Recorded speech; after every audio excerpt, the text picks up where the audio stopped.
Oi gente, tudo bem? Eu sou a Camila e hoje vim conversar com vocês sobre uma obra-prima da literatura mundial. Um livro que com certeza entrou para a lista dos meus favoritos da vida. Um livro arrebatador.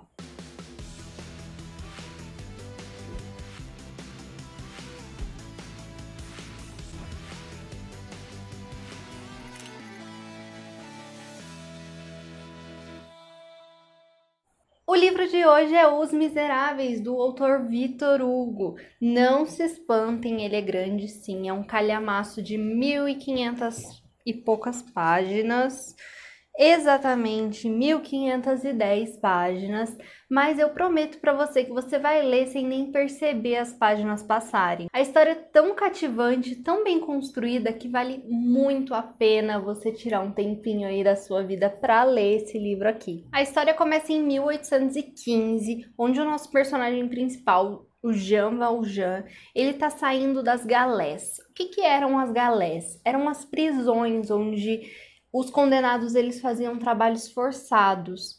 O Jean Valjean ele passou 18 anos preso por roubar um pedaço de pão. Não era só por conta disso, né? Durante esse período que ele ficou preso, ele tentou fugir algumas vezes e com isso foi aumentando a sua pena.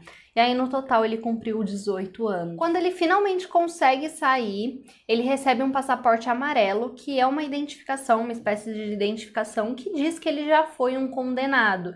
E isso causa ali alguns problemas, porque toda vez que ele precisa apresentar um documento, alguma coisa para identificação, ele precisa apresentar esse passaporte amarelo, que vai provar que ele já foi um condenado das galés. Como não é muito diferente de hoje em dia, os ex-condenados eles sofrem sim um grande preconceito para conseguir empregos, para se reestabilizar na sociedade.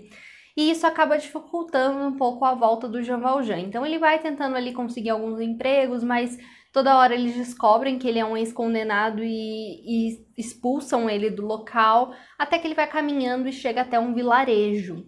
Ele chega nessa cidadezinha chamada Digne,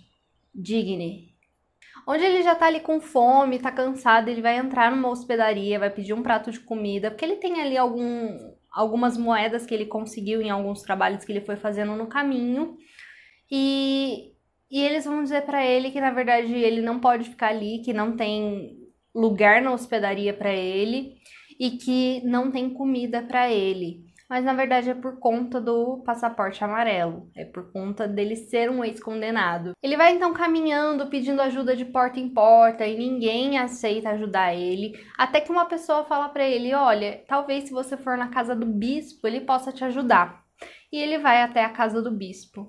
O bispo ele era um homem extremamente gentil, que vivia somente com o intuito de ajudar ao próximo. Ele recebe o Jean Valjean, o alimenta e oferece uma cama para ele passar a noite. Apesar de tudo isso que o bispo faz, o Jean Valjean ele ainda é um homem bem calejado. Ele tem ainda um pouco de malícia. E aí ele resolve furtar alguns talheres de prata, que era a única riqueza que o bispo tinha na casa dele, e fugir durante a noite. Pela manhã, então, a polícia vai encontrar o Jean Valjean com esses talheres de prata e eles levam ele até o bispo para avisar para ele que ele foi furtado. Só que o bispo fala para a polícia, não, ele não me furtou não, na verdade fui eu quem dei esses talheres de prata para ele. E ele ainda diz assim, ele saiu tão apressado que ele esqueceu de levar mais esses 2 castiçais de prata e entrega mais 2 castiçais para ele. Parece que eu contei muito da história, né? Mas na verdade esse é só o início de uma história incrível que vai se desenrolar ao longo do livro. O Jean Valjean vai ficar tão abismado com aquela atitude do homem, com aquela atitude do bispo, que ele vai ficar meio ali sem entender tanta bondade. E aquilo vai mudar a sua vida para sempre. Em um outro momento, cerca de uns 2 anos após essa história do bispo com o Jean Valjean, a gente vai conhecer uma outra personagem chamada Fantine. Ela é uma costureira órfã que acaba se envolvendo ali com um rapaz, um universitário. Ela se apaixona, engravida dele e ele some, ele vai embora.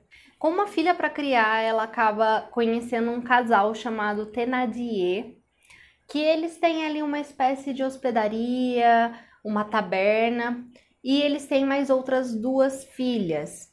Ela vê então aquela mãe com aquelas crianças e ela resolve deixar a sua filha para ser criada pelos Thénardier enquanto ela trabalha e manda dinheiro para eles. e para eles aquilo acaba sendo muito lucrativo, poder cuidar dessa menina e ainda receber um dinheiro por isso. Só que eles não cuidam muito bem dela. Como ela tá longe, ela tá lá em outra cidade trabalhando, ela não sabe o tanto que a sua filha vai sofrer. Porque eles começam a tratar ela como uma espécie de empregada, como uma espécie de criada.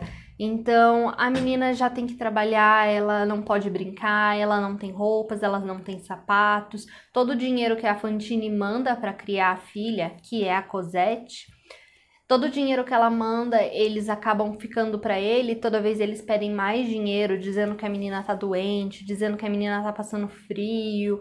Só que na verdade eles não compram nada para ela, eles simplesmente mandam ela trabalhar e pegam todo esse dinheiro para eles.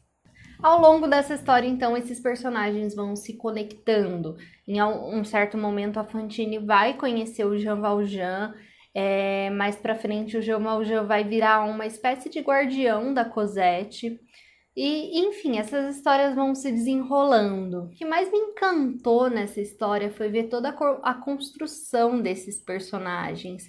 É tão sólida e os personagens eles têm uma história tão redondinha que você acaba acreditando, você acaba pensando, será que essa história realmente aconteceu? Te dá aquela impressão de que você não tá lendo uma ficção e sim uma não ficção, de tão real e tão bem construído que são os personagens. A história vai se passar então durante 18 anos e ao longo da história então o narrador vai contando pra gente, contextualizando um pouquinho sobre a história da França naquele momento, com as revoluções, com as guerras, tudo que está acontecendo ali no contexto político histórico. Aqui a gente percebe como o Victor Hugo faz uma grande crítica ao sistema penal da época. Depois eu vou falar um pouquinho com vocês em um outro vídeo sobre um outro livro do Victor Hugo chamado O Último Dia de um Condenado. Esse é um livro que ele escreveu para criticar fielmente a pena de morte. Ele era totalmente contra a pena de morte e contra todo aquele sistema penal francês da época.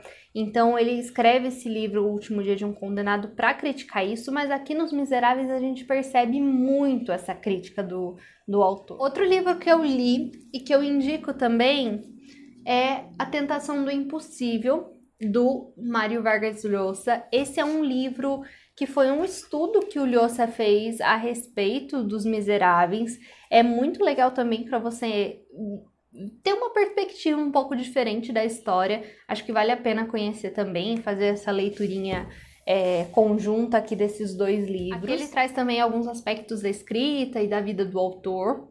Esse aqui é um livro que faz a gente pensar muito nas questões sociais. Os personagens, eles são realmente miseráveis, em vários sentidos. E isso te faz olhar com outros olhos para aquelas pessoas que estão ali e a gente não enxerga, né? Como diz Eliane Brum, a vida que ninguém vê. São pessoas que seriam marginalizadas pela sociedade. Nenhum dos personagens é perfeito. É um retrato fiel, assim, de personagens que a gente realmente não vê, que a gente não enxerga, que a sociedade fecha os olhos. Não tenham medo do tamanho desse livro, de verdade, é um livro que vai fazer muita diferença na sua vida. Foi um livro que me mudou como pessoa, que foi muito importante para mim, de verdade mesmo. Eu recomendo demais, vocês não vão se arrepender de ler. E é um livro que vai te emocionar, vai te fazer sorrir, chorar, vai ficar com raiva, vai despertar tantos sentimentos e ainda assim vai te fazer prestar atenção em problemas sociais. Eu assisti também a adaptação musical que foi feita para o cinema em 2017 e eu gostei muito das músicas, mas eu acho que o filme é bem raso em relação à história. É muito legal, é bem bacana, mas eu acho que não substitui o livro de maneira nenhuma. Acho que dificilmente você acha um filme que substitua a leitura, mas esse é muito raso, até porque são 1.500 páginas para você colocar num filme de 2 horas, 2 horas e meia, é muito pouco, é muito difícil de você conseguir fazer uma coisa dessa. Victor Hugo é um dos autores mais estudados depois de Shakespeare e eu acho que não é para menos, né? Acho que quem conhece esse autor sabe do que eu tô falando, e se você não conhece, faça o favor de pegar Os Miseráveis para ler, vale muito a pena. Recomendo demais a leitura. E é isso, gente. Eu espero muito que vocês tenham gostado do vídeo. Deixa um like, deixa seu comentário, compartilha com seus amigos. E um beijo e até mais!